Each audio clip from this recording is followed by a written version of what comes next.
ব্রাহ্মণবাড়িয়ার সরাইল উপজেলার Aruail Abdus Sattar degree college মাঠে শনিবার বিকেলে ফুটবল টুর্নামেন্টের সেমিফাইনাল খেলা অনুষ্ঠিত হয়েছে।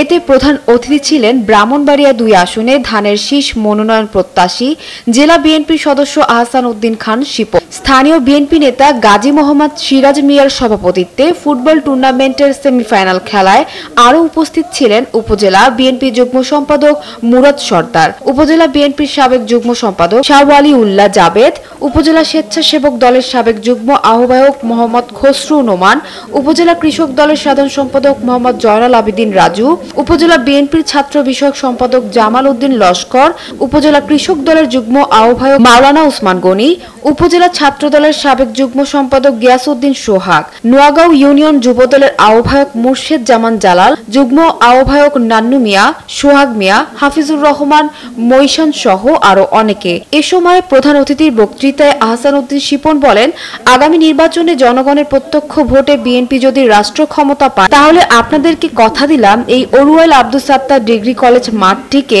খেলাধুলার জন্য নান্দনিক ডিজাইনের একটি মাঠে রূপান্তর করা হবে। আমি গতকাল জাতীয় বিশ্ববিদ্যালয়ে গিয়েছিলাম।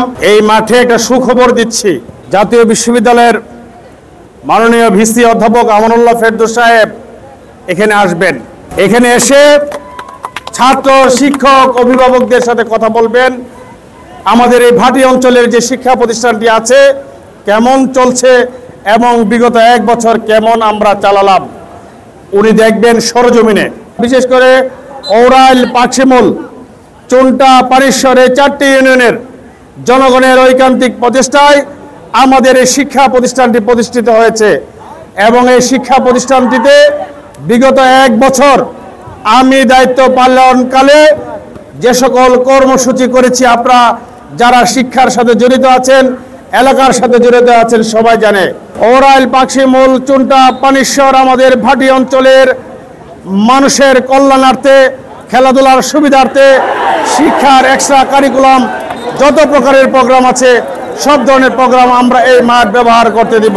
বাংলাদেশের আবাল, বৃদ্ধ, বনিতা, হিন্দু, মুসলমান, বৌদ্ধ, খ্রিস্টান, জাতি, উপজাতি এই 56,000 বর্গ মাইলের সমগ্র জাতিকে নিয়ে একটি স্লোগান দিয়েছেন।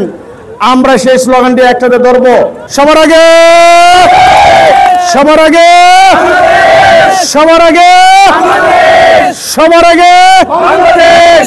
টুর্নামেন্টের সেমিফাইনাল খেলা নির্ধারিত সময়ের মধ্যে গলানিয়া ফুটবল একাদশকে 2-1 গোলে হারিয়ে অরুয়াইল ফুটবল একাডেমি বিজয় লাভ করে এবং ফাইনাল খেলায় অংশগ্রহণের যোগ্যতা অর্জন করে। পরে প্রধান অতিথি বিজয়ী খেলোয়াড়দের মধ্যে পুরস্কার বিতরণ করেন। নিউজ ডেস্ক, জনতার টিভি।